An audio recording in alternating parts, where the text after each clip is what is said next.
And then I'll add the intro real quick.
Again, welcome to our show, and let's get started. So can you again tell us about yourself and how you got into paranormal? Oh, wow. You really want to go that far back? Of how I got here? Wow. Oh, God. See, I'm 48 years old right now, and I got into paranormal when I was about 17 years old. Ran my own first team at about 19 years old, so kind of put the math together on that as far as you. Really never let out of it for a while, but of course, I'm Steven. I own the Paranormal United Network, or one of the co-owners of the Paranormal United Network. Um, I'm actually more of a solid owner now because I did put that control to Howard and Chrissy. I've been out of it for a while because I've had some pretty bad health issues, and I'm trying to keep that out of the public's knowledge or whatever because I'm dealing with that. So I'm just, not really a very solid partner in the Paranormal United Network right now with everything that I have going on. But to go back, I grew up and was born in Mississippi. That's where I had my first paranormal experiences. Of course, through my teenage years, having different paranormal experiences between here and there in different teams. Joined the United States Army, and that's what got me out of Mississippi. I ended up in Texas, and with my wife now, we started a team in Ballinger, Texas called Ghost Tech Paranormal. We ran Ghost Tech for quite a while, and then during that time, we started the Paranormal United Network. And also during the Paranormal United Network, when we first started to get that started, get it up running, 4 podcasts, 4 video casts, 4 people, just like the network we have it on now. There was quite a few other people in there with us to help get it started and all that. It kind of just wound down to me, my wife Chrissy, and Howard until my health started going bad. Now it's Chrissy and Howard. So during that time, I actually had a podcast on Paranormal Warehouse called what was it? Oh man, I don't even remember the name of my show I had on Paranormal Warehouse. It was so long ago. We ran that show for like 2 years, and it was Shadow something.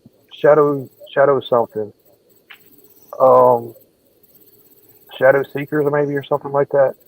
And we did that show for like 2 years. Of course, we did a lot of stuff at the Ballinger Old Park Hotel. Did a lot of investigation stuff there, and then working there, my job, I moved out here to Carlsbad, New Mexico. So Right. Carlsbad, New Mexico. All I did was bring my company name, whatever. We still operating out of. Well, we started operating out of New Mexico, uh, from for the Paranormal United Network and everything like that, instead of out of Texas, where we originally started out of.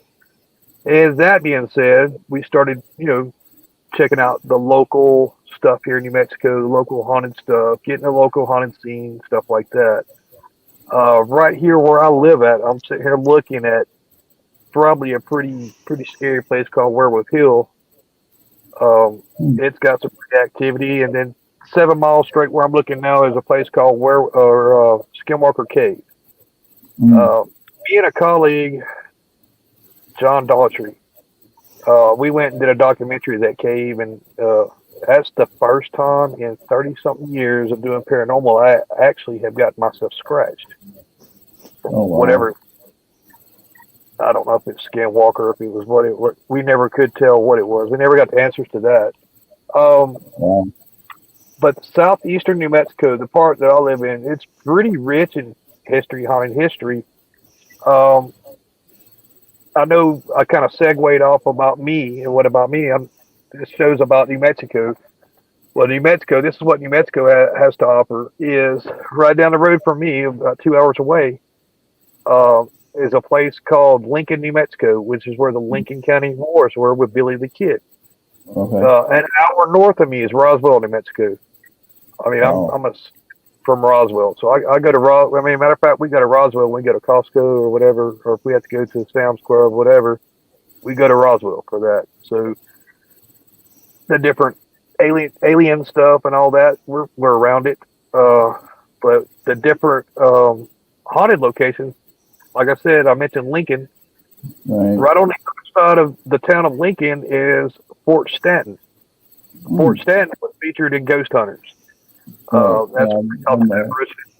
Yeah, they caught the Yeah. apparition all the way and all that with a special type camera, a photon camera. Yeah.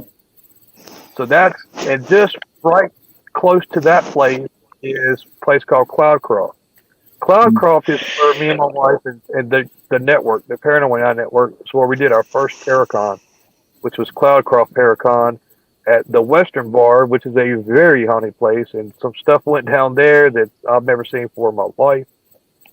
We Mm. dealt with, we made friends, we made enemies, we made all kinds of stuff over that thing. Um,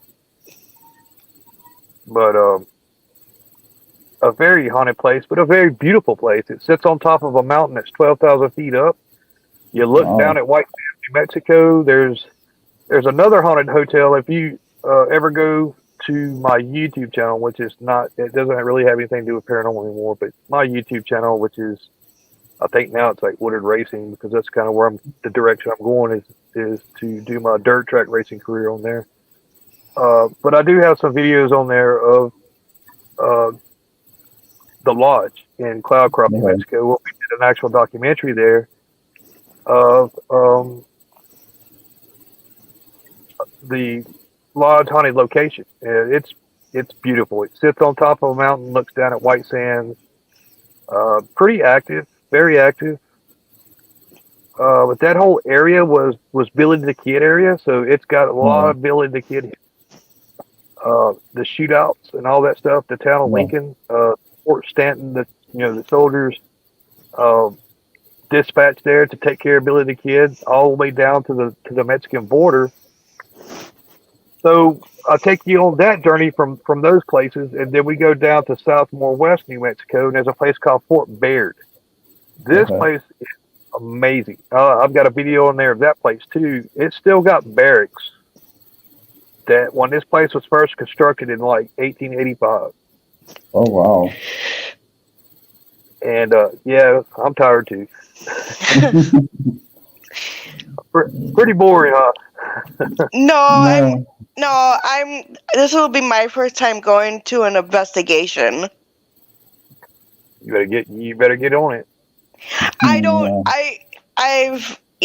I don't know, like, is there any advice you could give me?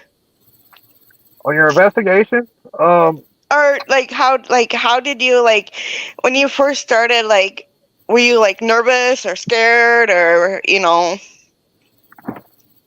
I mean, everybody's probably nervous, probably scared because it's the unknown. But I don't know what location you're going to. I don't know the history of it. I don't know what goes down there. But go in with a mindset of you're just going into an abandoned or an empty place. Going into the Okay. mindset when stuff happens, take notes of it. Don't freak out and flip out and Okay. just go with a scientific mind. No.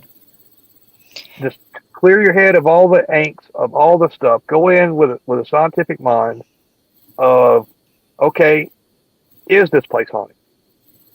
Right. Okay, if it is haunted, then it's going to show you that it's haunted, but you got to give it that chance to do that by what it's going to do if the spirits show up, if they start talking, if they start communicating, all that. But you also got to give them the environment to let them do that to you, to let spirit come about. Yeah. Yeah, because I'm gonna share this with you. I've had two cousins that passed away within a year of each other. Right. So, and I didn't know, and I'm trying really hard not to think about all of that bad stuff, but and I want to go and support Casey and everything, and just can learn what they do. Okay. So if you want one piece of advice from me, Mhm. since you told me what you just told me, don't bring family into this. No, I'm not going to. Don't bring family. That's when you open up doors and worms and stuff you don't want answers to. Don't bring Okay. family into this. Go in to do what you're going to do. Investigate. Yeah. Mm. Okay. Yeah, because I don't know where to begin. How to go. Where to start with it. Are you going with a team? Yeah. Or are you just Yeah, pretty much. With Marcus and I. Yeah. Okay. And Marcus, I'm sure he can square you away. I know Marcus can get you on the program, so to speak. We got to do this, and this. To make an efficient environment. Okay. I know how to make the environment well. And for you personally, basically just if he's there to teach, listen. Yeah. Take into what he's just. It's not to say you can't have your own mind about things, but the thing is, if you bring chaos to something like this, you're going to get chaos. Yeah. Right. And that's what. So be calm. Okay. Go into you may walk in there and nothing happens at all. Guess what? Nothing happens. Right. That's nothing to be ashamed of. Okay.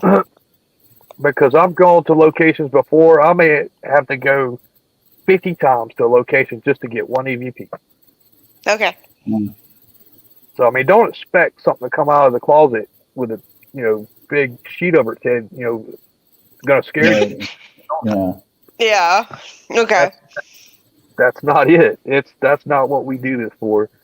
Use the equipment properly. Me personally, as I started, I've used every fancy piece of thing there is. I went out and broke the bank to get every fancy piece of thing there is. But when I started the network, I did a mentorship for new paranormal investigators coming into the field, for new people coming to the field. That's what the network started at, is to bring new people in, to get them accustomed to going out and doing investigations. So what I implemented with, along with everyone else with us, is the three basics. If you don't go out to Walmart, don't go to Amazon, all that, and break your bank. If you're going to do anything for paranormal investigations, get the three basics: audio, visual, environmental. Okay. So audio, get you a decent little digital recorder. I prefer like back when I was in college. I hate to say this, back when I was in college in the '90s. Yeah. So back when I was in college in the '90s, I prefer this, and you probably still get them. Is the little RCA recorders that actually has a set. Yep. Yep. Get them real cheap. That's cool. Digital recorders fine. I prefer the cassette recorders because they're more. They have more magnetics to them. I guess I Yeah. would. I So got like I got like 6 recorders, so or 4, so including my get phone. you a recorder. Okay. Okay, visual. You want something to help capture visually what you visually capture. So go, and I'll say this: go to Amazon, get you a 4K cheap $195 camera. You can get them with the little boom mics, all that on it. It doesn't have to be this big fancy Canon camera. I mean, unless you want to be a filmmaker, like what the stuff we have, unless you're actually going to put stuff on Amazon or if you're actually going to put stuff on TV, don't go buy all that stuff. Just buy a cheap camera to document. And remember, you're just getting into this, so Yeah. just getting into the cheap stuff. So $195, $150. I think you can get it for $99. 4K Yep. video camera. Get that. Okay. Mhm. So that's 2 of the 3 basics. The third is environmental. So you want to get something that is going to test your environmental, your different. To be honest, save up the money and get an EDI because EDI has 5 different types of mechanisms on it, and you actually save money by doing that because you get everything wrapped up into one. Yep. REM pods, no, don't waste your money on it. K2, don't waste your money on it, especially if you have a cell phone around. Right. I mean, somebody with a key fob that's next to a REM pod or a uh, K2 meter, it's going to go off. That's Right. it. So get an EDI. It's got different environmentals, and if you want to just save your money a little bit, just get a tri-field meter. Start off with a tri-field meter, and they're like $150, I think. So get Yeah. like a tri-field meter, and that's it. That's your 3 basics. Oh, something else. Get a for your environmental. Get a Mhm. temperature. Get a temperature gun where you can spot temperature, cold spots, and stuff like that. That's all you need. You don't Right. need everything else. You don't need a SLS camera. You don't need all that. That's all wants. That's stuff that's going to break the bank for you. I tell you that. A DVR system, unless you're going to go through hours and hours of 300,000 uh, hours of footage, Yeah. if you're going to do it by yourself, I would suggest getting a DVR system. Plus, you better have a team to help you run and manage the placement of the DVR camera. I've got 6 GoPro cameras. That's better than DVR. Yeah. Well, still, you're going to have to go through all that footage. That's Yeah. hours. I'm okay Yeah. with that. Yeah, that's hours. I mean, people like me, I do this or I used to do this as a business, but then I have to go to work. So Right. I would have a team just to do it. I would, because I wasn't always there. I couldn't always be there. And my wife, same way. We both work. We work to no end. Yep. So we couldn't really do this 24/7 like it was supposed to be, I guess. Right. I mean, we did do it kind of like a career for a little while. But, with my health getting the way it is, it's definitely not a career anymore. It's just Right. more of a hobby. And now, Right. basically, I have retired. So, Right.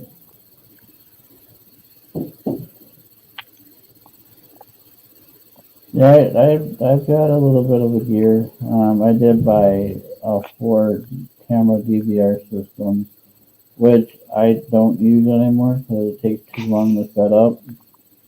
When you got right. only like 6 people to do something that's a big location, it takes forever to set it up. So now I was told by a friend of mine that I'll actually be doing a podcast tomorrow with. He's like, GoPro cameras, just get those and put them on, you're good to go. Yeah, you're going to download it anyway. It's the same. Even Yeah. with a DVR, you're going to download it. So why not just go ahead and Yeah. kill 2 birds, 1 stone? Download it anyway. The SD Yeah. cards. Yeah, he just said, flip it on yourself, wherever you're looking, it's looking, so you'll catch something. Yeah, it's like I said, everything else is a want. 3 basics. I tell everybody just do the 3 basics, and you go from there. Because not everybody are these TV shows where we can go out and buy $25,000 worth of equipment. Right. And that's what they believe, that you can buy $25,000 worth of equipment and it will go quick. Yep. Then you got a lot of batteries to pay by and stuff too on top of it. Yeah, I mean, I've got 3 cameras right now. They're like $1,200 a piece. Oh, And, yeah, those are just, the hand mount that, you use 3 people. The only thing good about them is they triangulate. So if I got 3 cameramen, if I put them in a certain spot, I can triangulate the footage between the 2 and actually make it like you do on a television program where you switch between one angle to the next. right. Yeah. Which all 3 cameras will actually link up, and they'll actually link up the footage where I can do that. Right. It's a little bit of work. It's a little bit of negotiate. You're a little bit of getting to do all that. But that's if you're going that path. If you're going actually into filmmaking, if that's what you want to do, I mean, it's going to cost money to do it. Right. Lighting. Yep, I know. Lighting is another thing. That's expensive. Lighting is a must, especially if you're going to film. It's lighting. Yep.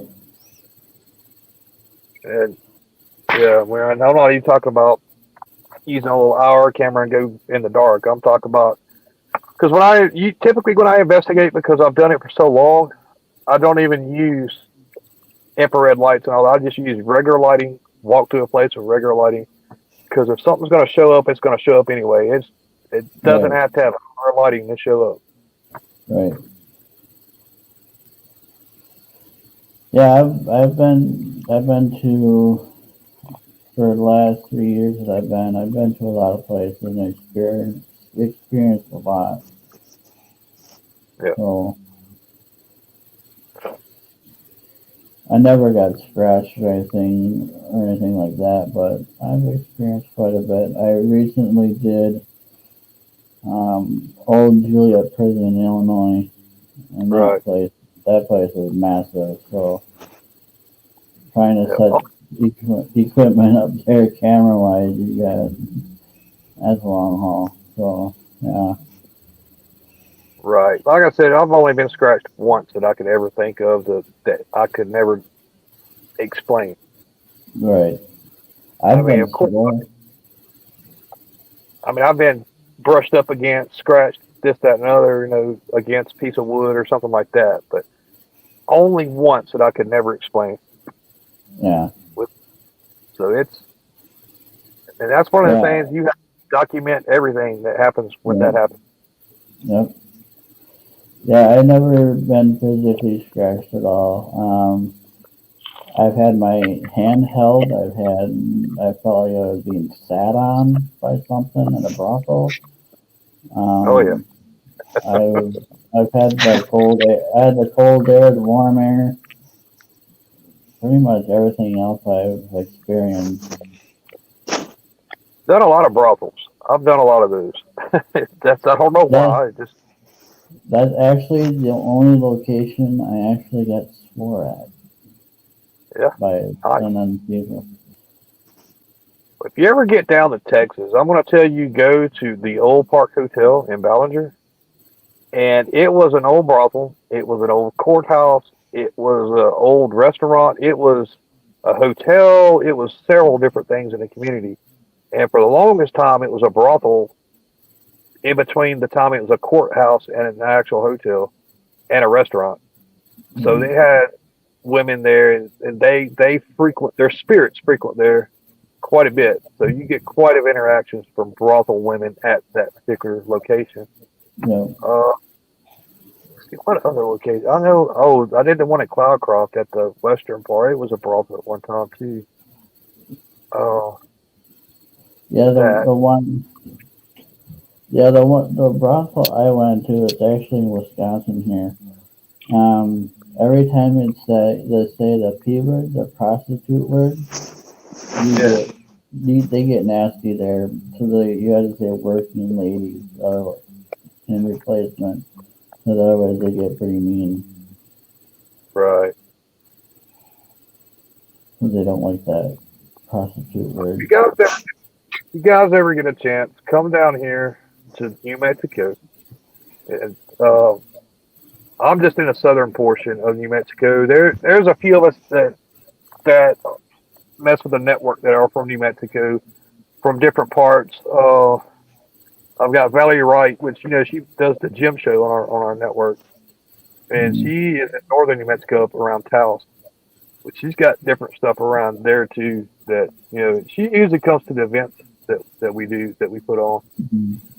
You'll if we ever put on an event, you'll see Valerie right there. I've got a real good friend of mine that I did the Schaefer Hotel, which is in New Mexico.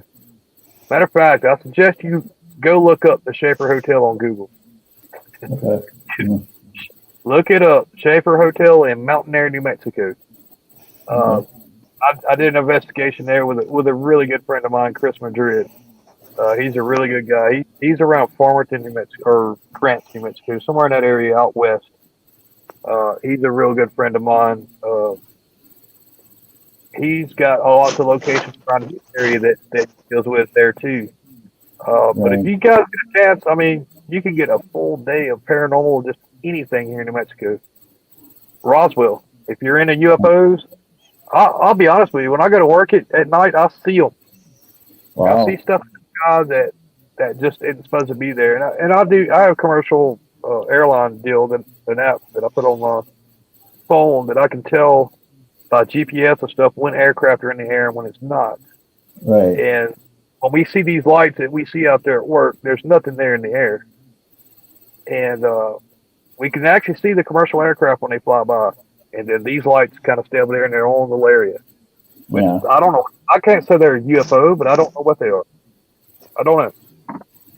And that's just here in this area. That's not even Roswell.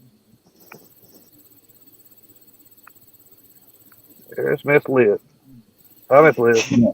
It's Marcus. Oh, Marcus ain't here, but Yeah, Marcus is not on here tonight. Sorry, Marcus. I know. He put this thing on. He scheduled me for this show way back. Man, I want to say in April. oh wow. I had a heart attack and all kinds of stuff, and 50 strokes since then. Oof. And Marcus, I made the show. You're right. I don't know what to tell you. Yeah, you just have to harass him. I harass Marcus all the time. That's funny. Even on the podcast, I harass him.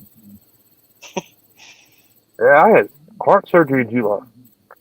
I mean, it was unanticipated, the heart surgery, all that, and all the stuff that goes on after that. And yeah, I still made time for the show.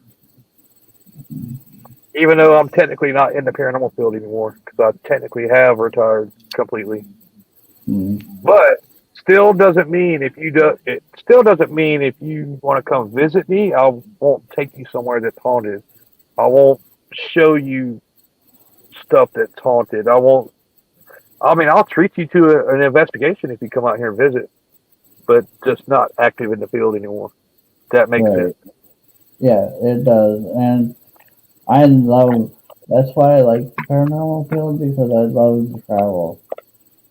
And I love meeting new people on top of it. So that's the added bonuses of investigating. Another thing I like is when you go to certain places like Gettysburg or any other place, and you have full access to almost anywhere you go as an investigator versus as a customer. Historical places are just like, it's amazing to go and have Well, full access. glad you bring it. I've never been to Gettysburg. I want to go. I mean, I've been to Waverly Hills. I've Mm, been to Los Furnace. I've been to I've been to uh, quite a few famous places, I guess you could say, but never been to Gettysburg. I want to go. I do want to go. that's one of my hot spots. I want to visit the battlefield. Yeah, my goal was to actually try to hit some of these places out in Nevada, like Tonopah and stuff like that. I was trying to get that way, but like I said, when my health started getting bad, I just couldn't make those travels. I couldn't do it. Yeah, Um, Waverly's on my top list. yeah, so I just wasn't able to make those travels. Like I said, we had the event in New Orleans. I couldn't even make it because I couldn't travel. That really, really hurt my heart. It upset Right. me. Yeah. My other hot place I want to go to is Stanley Hotel in Colorado. Yeah, that's not too far from me. But I was told not to go in the wintertime. Yeah. They said if you go up there in the middle of winter and it snowstorms, you're up there until they clear the road. And it takes a while for them to clear it. So you'd be up there like half the summer or half the winter. Well, believe it or not, New Mexico's like that too, depending on what part of New Mexico you go to. If you go out west to where I was telling you, Cloud Cross, Rio Doso, Taos, anywhere like that, or even anywhere north of Albuquerque, Santa Fe, something like that, if it comes in a good snow, yeah, you can forget it. You're there. Right. Right. Yeah. So that's the only call. Did you hear me? Yeah. I can hear you. The power just went off on my headset. So can you still hear me? Yeah, Yeah. we can hear you. I can't hear. Crap. Uh-oh. Oh no. Uh-oh. Yeah, I know. Uh-oh. I can hear him. Perfect. You and I can chat. That's just a game. So Right? yeah, yeah. Anytime you want to come down here while he can't hear, Yeah. come on with it, or you're Oh gonna yeah, get I will. quite a bit of snow. Another question for you is, when I go to the actual investigation, did you want me to write down notes of what I on observations that I see? Well, I don't want you to do anything. I Okay. want you. I so it's whatever, and you're going with Marcus, so I'm sure Yep. he'll lay down whatever he wants. Now, yes, typically you want to take notes just because you want to take notes. Saying timeline. You want all those timelines. Hey, sorry about that. My mic died on me. Yeah, I could still hear you. I couldn't hear you for some reason. I had it charged all day, but I don't know. It's just all of a sudden I couldn't hear you guys at all. Yeah, me and Beth were just chatting along. Well, that's fine. So, yeah, I don't know why I did that, but Yeah. So, like I was telling her, just take a notepad. That way, when she goes through her investigation, she can take notes of, especially if she has personal experiences. Those personal experiences need to be jotted down with a time frame. yep, That way, if you have a camera, you can go back and double check. right, Another thing, a knock was observed or something. So right, always be prepared to write down, have a tablet where you can write down information. yep. And I did tell her from experience, when you go to a location, always go to a positive mind. and not into a freak mode, because if you do that, they're gonna sense that and then they're gonna make it worse for you. Right, and that's like what I said earlier. When you bring chaos, you get chaos. Yep. So go ahead and calm, clean, and just be peaceful, be calm. Matter of fact, I don't know Yep. if you're Christian or not, but myself, I I'm am. Christian. So I do a prayer. I do a prayer of protection. I go in the mindset of being Christian, Yep. to where nothing's going to hurt me. Yep. I go into it with that mindset. I go into Yep. it also scientifically to document things that I can't explain. Right. So I can't try to get answers to what I cannot explain. Right. And and all that's kind of why we do what we do. Like I was telling you about the Skinwalker Cave. I got scratched there, and I was standing in the big ballroom area. I can't explain that. There was nothing around me, and I was the only one standing there with 3 people around me. Right. Never been scratched. I've never had that sensation before where it just burned. Yeah. And it's different from being just scratched. It's letting you know it's scratching you right then and there. Right.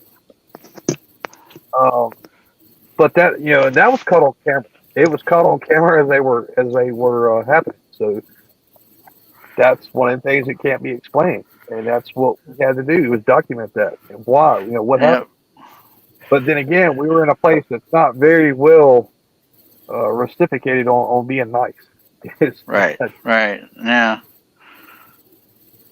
I was like, yeah, if you have a camera on you, there's really, you can't debunk it for you not being scratched. Yeah. If you have it on camera, you can't say, hey, or someone can't say, oh, someone was there. You know what I mean? No one can debunk it. That's the thing about another thing for her to learn is location, location, location. Sometimes these locations could be bad, just bad business. Right.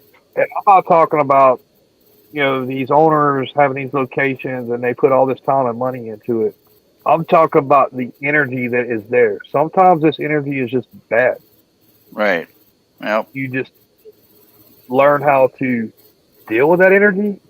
Yep. And keep it posted up. Keep yourself protected, or just avoid the location. Yeah, I'm a Christian myself, and I'm also very sensitive to this kind of stuff. So I know what to look out for, where, if I should go somewhere. You have to do that. You have to know when to say when. You have to know when to be smart with your life, because you're playing with your life. Yep. So, and I have friends that are mediums, and when I run my team, I usually have them just kind of look over the place and tell me if it's a place I should go or a place I shouldn't go, just for that safety. So. Right, and I'm not advocating just finding places and boycotting places or anything like that, or give places bad names. Right. That's not what I'm doing at all. I'm not saying such and such place is bad because blah blah blah. I'm just saying there's some locations you can go into. It's got bad energy that can harm you. Right.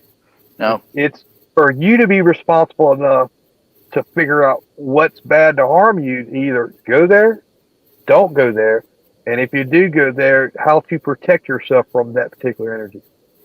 Right. Because what happens to you might happen to someone else. Right. So I am no way advocating to shut down locations or anything like that. I don't want that taken the wrong way, because I'm pretty sure it would get taken the wrong way.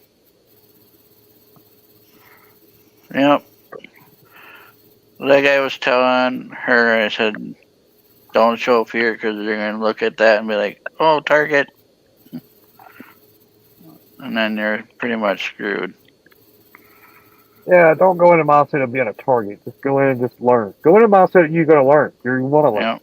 You want to learn this field. You want to learn what's happening in this field and get answers to questions you don't know. Right.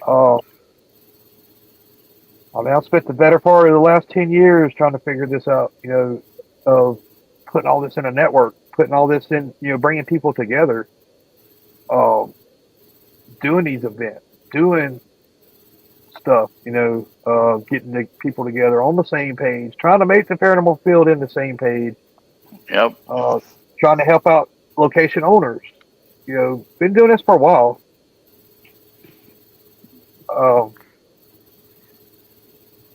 I know we at the network are very big advocates of helping out location owners, Right. especially Yep. one like Waverly Hills. I mean, we were behind Tina, and we were behind the whole Charlie, Tina, and the whole thing. We gave Charlie, Tina, and Ernie and all them a big helping hand with that. Keep Waverly Hills in the hands that it need to be in. We did, like location restoration. We did it for Solana, Kansas, at the temple, the Masonic temple in Solana, Kansas. Went in there, tried to make it to where people were aware of the location. Oh my God, you're talking about a massive place. I did a Paracon there, Solana, Kansas, back in 21, I think. Right. Yeah, 2021, we did the Solana, Kansas Temple Paracon. Had a lot of good people there too. Saw this big, beautiful building. Six actual stories with a basement and a sub basement. So really 8 stories if you count the 2 basements. Wow. And it was a massive location. And then we got the roof. I had Mustafa Gadalori from the Ghost Hunters. He was there at that event. And got this. Yeah, I will be actually talking to Mustafa tomorrow. Yeah, got him the temple. He loved the temple. He fell in love with that place. I think he's been back a few times since then. Yeah, my most favorite place I like that I've been to so far, I would have to say the brothel that I went to. And I went to a winery in Green Bay up here where the Packers play. Right. I went to a winery there, and I made friends with the spirits there. So it's nice when you can make friends with spirits and then be able to coexist with them and then still get evidence. Right. Because I've done that with the brothel as well. I've had made friends there too with them and enemies. I had there was a male spirit that called me the A word, and I'm like, well then, alrighty. I think that was when I had that sensation of being sat on, so maybe he just got mad at me for taking his lady or something. I don't know, but you never know. What, if you're up for traveling, you really want to travel and go to different places, I got a place for you in Texas, Mineral Wells. Oh, I've heard of that place. Yeah, I've heard of that place. That's one of my hotspots too. Go to Fort Walters, the military base there. It's I got a real good friend, Michael Koff. He goes there quite a bit. It's got a lot of. All right, so the people that run the place, the Texas Scareground. So the Fort Walters military base, the people that run it used to run the old Nazareth Hospital. Well, the city shut that location down because another colleague, Kim Potter, had a heart attack in the building and passed away. Wow. So I'm not sure if it was really the cause of that, but shortly after that, they shut that facility down. So a lot of the trigger objects and dolls and furniture and everything got moved from the Nazareth Hospital over to Fort Walters in a museum. Wow. And this museum, you can actually go in, and do investigations in it. And you talk about activity. That is something else. The Baker Hotel will be open. It's going to be open next year. I think it's 2024 or 2025 is when the Baker Hotel is actually going to be reopened. Right now, you Okay. can't get in.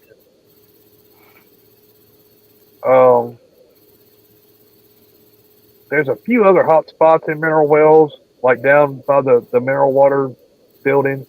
They're not really open for paranormal investigations, but I do know that Fort Walters is wide open. Get hold to Shauna Anderson, and you can go in there and investigate that place like nobody's business.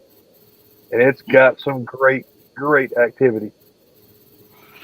You know, I actually, my last home investigation, I can send you the clip after we're done here. You can take a look at it. But I actually saw a shadow move on the wall, and my camera caught it.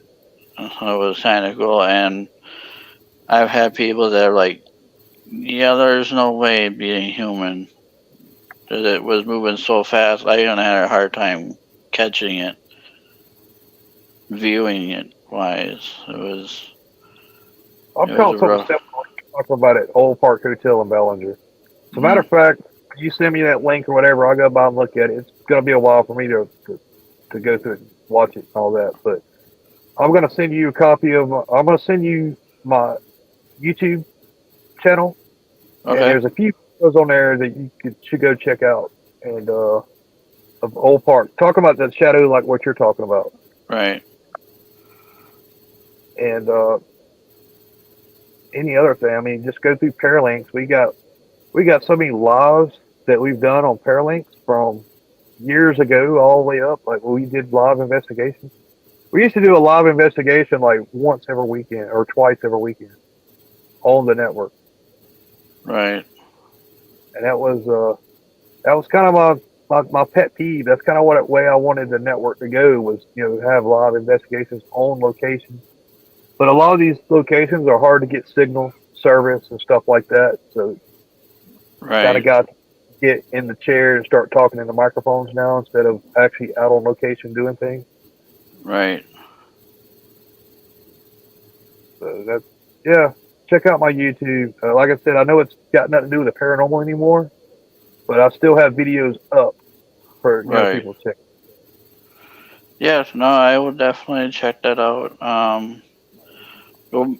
Investigations I've done with my team were not recorded because I didn't have cameras at the time to do it. But we've had quite a bit of activity ourselves. One of the theaters that are one that's local here, it's pretty active, and we've had stuff happen to us there, but it wasn't negative, but more positive. Right. But we've had shadow activity. We've had, things moving on their own and all that kind of fun stuff. And it was pretty interesting. Yeah, I get it, man. It's through the years. I mean, you'll be amazed how much that stuff will add up. You'll have a collection. Yep. I got like when we did the temple, we did for one complete year. We would go up there every other month doing an investigation before we even did the Paracon, just to figure out that place, to figure out what's there, just to figure out what's causing the stuff that's happening there. And we did nonstop. We just centered for like a whole complete year, maybe almost 2 years on just that one location. Right. Didn't go nowhere else except to do media stuff. Right. Yeah. Or like the down home investigation stuff we did. We went to that one place, and we focused on that one location. And you would be amazed how much stuff that you catch adds up. And even from the people who run the place too, would always send us stuff. Yep, and I actually had, before when you mentioned about ghost hunters, I've actually met almost every single one of them on the team when I was in Michigan, and Brandon and Mustafa that were on there as well that I'll be meeting tomorrow. Some of the other ones I met in Michigan, So it's been pretty cool. Jason's been giving me advice. Brandon's been kind of my tech manager type person to go for questions with that stuff, and then, just advice in general. So it's kind of nice that they kind of do that. Do me a favor. When you meet Mustafa, and he's probably one of the most down-earth people you'll ever meet in person. He's kind of out there in a way. He's kind of funny, but when you see him, ask him, was the temple in Solana, Kansas, is it worth going to? Just ask him. Just ask him. How was the temple in Solana, Kansas? Is it worth actually taking a trip to? Just see what he says. Okay. Yeah, but I'll be airing that podcast as well. So Yeah. Yeah, Brandon's a really nice guy. Like I said, he's been kind of like a mentor with me since I've started talking to him. So it's really nice to have someone like that, and that, just to help you out and learn from. And I'll tell you, Brandon and Mustafa is probably the two best people you can actually learn from and actually get good. They're real class guys. I'll give it that. Those two guys are on top of this business. yeah, Mustafa really can't get in touch with, but I do talk to Brandon almost twice, maybe 3 times a week when he's not busy. But I know when they film, I really don't hear from him. But that's they're real class. They really are. To meet them in person, talk to them in person, they're real class guys. Yeah, they're real class people. I enjoyed Mustafa. He's a great guy to be around. No. I mean, I could say I've actually investigated with him. Nice. I have investigated with him, so he's real good at what he does. And I could tell, like, when I met Jason Hawes and them guys, ghost hunters wise, when you meet somebody from TV like that, investigators, you can tell if they're like legit or if they're not legit, type thing. Yeah. And to me, it felt like they were, because I've talked to Jason for a good hour and just learned from him, and he's like, we do not tolerate that, like, fake crap that people put out there. I'm the same way. He and Brandon's the same way. They both are like, if we do not put fake evidence out there, if we think it's not. Here's the thing. Why are we doing this? Why are we, if we're just going to fake everything just for views, just for that, why, what's the point? Right. Yeah. And that's why I like watching ghost hunters, because I'm not degrading any other team, because I know a few that are the same way, like these guys that don't play with fake evidence, putting it out there just for shits and giggles type thing. They do it for legit reasons, and that's what I like. Like, they're serious about what they do because of their reputation. Right, and you ride on your reputation, and that your reputation is very important. No matter what you do in this field, you got to learn that your reputation is. You got to take care of that. Yeah. Brand. I mean, they are absolutely serious. They are absolutely serious for this whole thing. And the ones out there that are faking it, they're doing it for clout. They're doing it for whatever reason they're doing it, but they're not doing it for the reasons we're doing it. And I don't tolerate it. Once I find out people are like that, I don't associate with those people, because I'm just not going to put my reputation out there. But being New Mexico, where I'm at, and I don't do cemeteries. I really do cemeteries. And I had an old teammate of mine take me to a cemetery out here, and this thing will blow your socks off. It's an old pioneer cemetery. It's got graves back in the 1800s, and I mean, you could damn near fall into them if you know what I mean. Right. Yep. And it's activity at this place is unheard of. It's Yep. I've stuff at this place, but I've brought some people from TV and stuff to this cemetery just to get their reaction. You just to see the look on their face that hey, maybe I done stepped into something I don't want to step into. Right. Was And priceless. for me being as sensitive, I'll go to cemeteries, but I want to go to where the ones I know. Like, Yeah. I want ones where I know the history of and know what's there, and not just go somewhere because they claim it's haunted when I just I get it. I get it. Like I said, I'm not a cemetery person, and the only reason I even bring that cemetery up is, like I said, is you take people there that are well known, just to see the look on their faces to get their Yep. reaction is priceless. Yep. I feel fulfilled when I see their face. Right. Not only Yep. that, and the cop that and it's a small ghost town. There's a cop there, and he'll actually he's cool. He'll let you go to the old jail and some other things and film those Yeah. places too. That cemetery is wild, wild. I've never Yeah. in my life seen like it.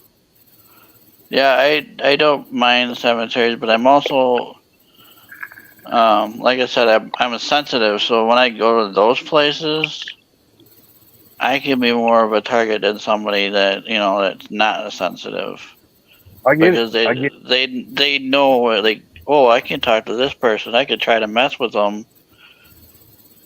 I get it. My wife and daughter are the same way. They're sensitive, so they have to, they have to stand back, skittish. Yeah, I get it. I know the investigation with Marcus that we're going to has a private cemetery on the property, and I don't know the history of it, but I kind of have to investigate it because, that's on the property, so we have to investigate everything on the location. So I'm okay with that if we're called to do something like that, but just to go out on your own doing stuff like that is not really my cup of tea. No, not. All right. So, especially when new investigators, I don't encourage anybody to go alone. Always go with somebody for Yep. safety reasons. Yep. For safety reasons, if anything, in case someone falls in a hole or something. Yep. Never go alone. Never trespass. Always have Yep. permission when you get places. Don't just walk up in somebody's yard because man, that can get you in trouble. More Yep. ways than one. Yep. And yeah, don't. It's not worth it. It's not worth the risk to go somewhere alone. It's just not worth it. I mean, like I said, if you fall in a hole, 10-foot hole, who's getting you out? Right. And I'm going to throw this out there, and it's not regarding into what we're talking about, but I'm not going to be able to see anything on my end of the TV on the thing because my mic has died. So if you're writing something on that, I can't see it. So just so people know that I'm using my girlfriend's phone for video and audio. Right. So just so people know that's why I'm not sitting at my desk. Just have to throw it out there so that they know. Yeah, but your desk is there. I can see it. Yeah, Don't tell right. me. But I'm not sitting there. So No, but I can see it. yeah, yeah. So It's there. no, but I just had to throw that out there so people don't think that where is he? I'm here. It's just different spot. It's an empty chair, empty desk. Matter of fact, we may have an entity there, or with us joining in or something. Who knows? Yeah. That'd be kind of weird that I'm looking at my wall and I see a shadow go through it. It's like, what the? That'd be freaky. Hey, it's been done before, so Yeah. you have to bring that energy. So Yeah. be careful what you wish for. Right. No, I know. I'm a sensitive, so when I wouldn't be surprised if I'd bring something with me, or I would know if I did or didn't, because like I said, I'm a Christian, so I have that prayer protection and all the Right. other protections that I have. Family members that are spirits that follow me wherever I go and I investigate, because I'm telling them, hey, I'm going here, I'm going there. Watch over me, make sure nothing follows me on your side, because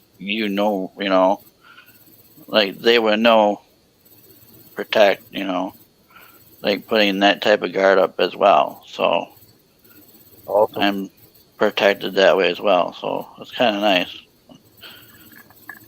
And I always use that with my team too. I'm like, hey, keep an eye on our team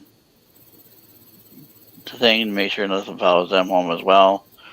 And it works. I mean, none of us had anything follow us home so far, so we're good. Nice. Yeah. So, That stuff following you home, and it doesn't turn out great. And you got to do the proper deals. Get the church involved if you have to. Clergy. yep, That's what they're for. I've yep, had the clergy in a few things. They don't like me for it, but yeah, yeah, right, yeah, I did it. It's my own fault. It's my own fault. I'm yep, man enough to admit it. It's my own fault, and I paid for it. So right. I'm still paying for it today. That's the only risk of ghost hunting, is bringing something home. But when you gotta document something that someone else needs help with, gotta do what you gotta do, really. And I've had the last 2 home investigations, they had poltergeist activity, and when we went in, we had that good mindset and whatnot. Did the investigation. They never had any of that activity since we've been there. So it's kind of, we helped them get rid of it and didn't even try. And a lot of times it's the spirits want attention, and if they don't get your attention, they're gonna figure out a way to try to get your attention. And then when you get that scared factor, they amplify it. Yep. And so when my team went in there, we gave them the attention, and it stopped instantly. Like within a day or two, they're like, "Oh, nothing's happened." I'm like, "Oh, all right. Well, I guess we helped you out."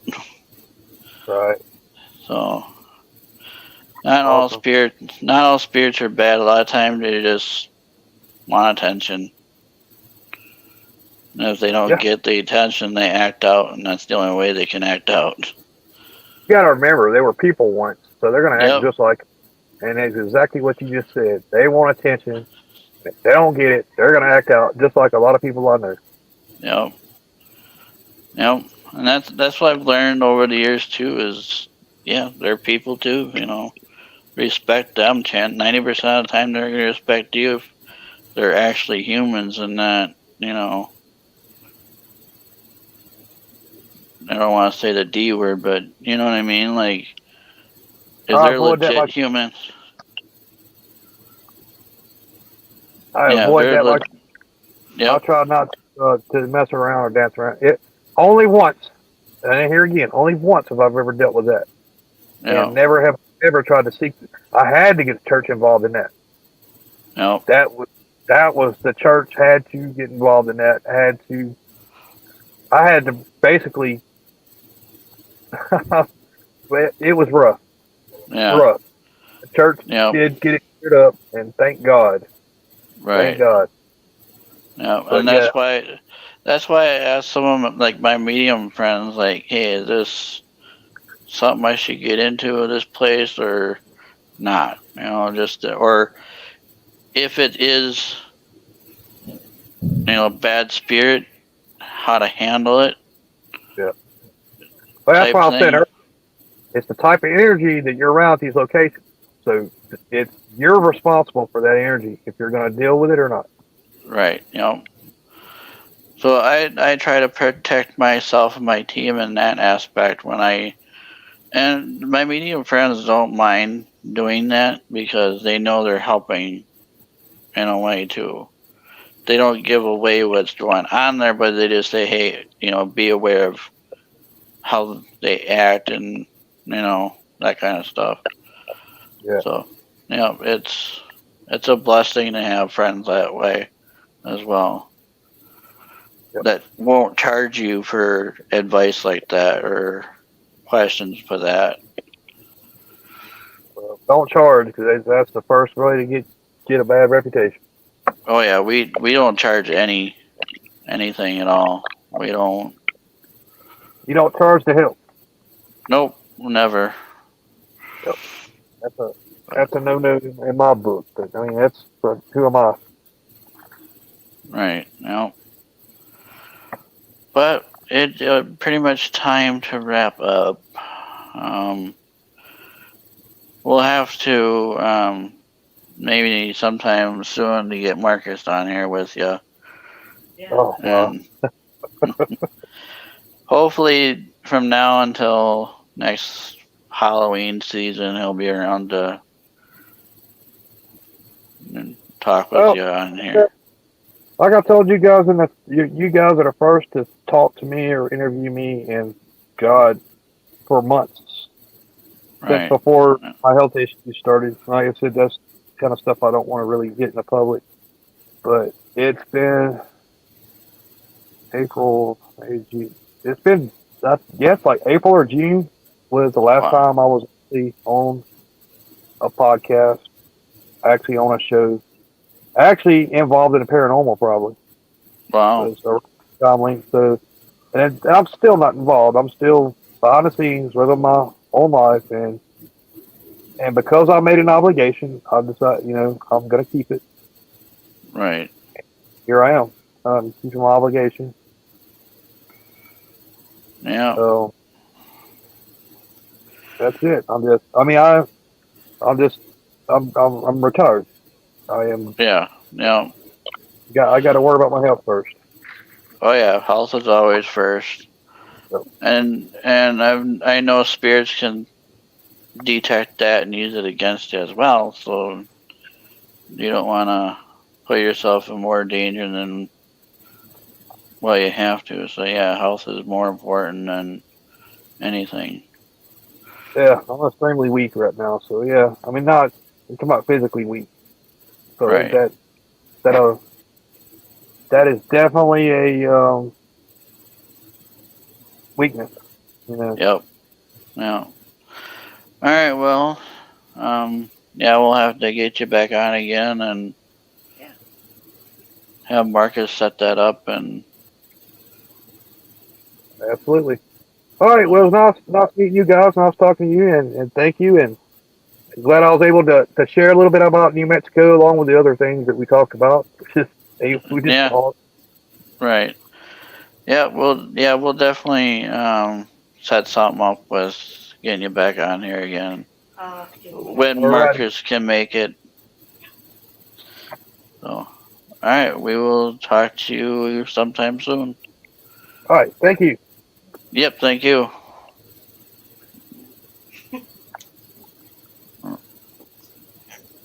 Cancel out of that. I gotta go up.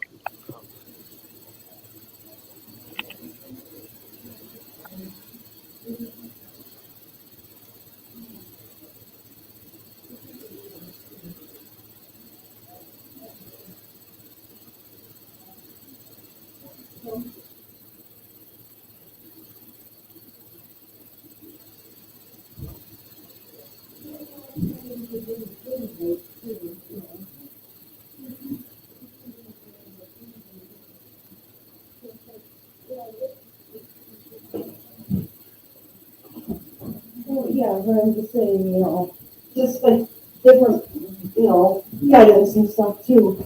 I don't understand why my mic. Guys, Well, he could hear me, but I can't hear him. that's weird. No, it is weird. Right? So we can't use them on ponds enough.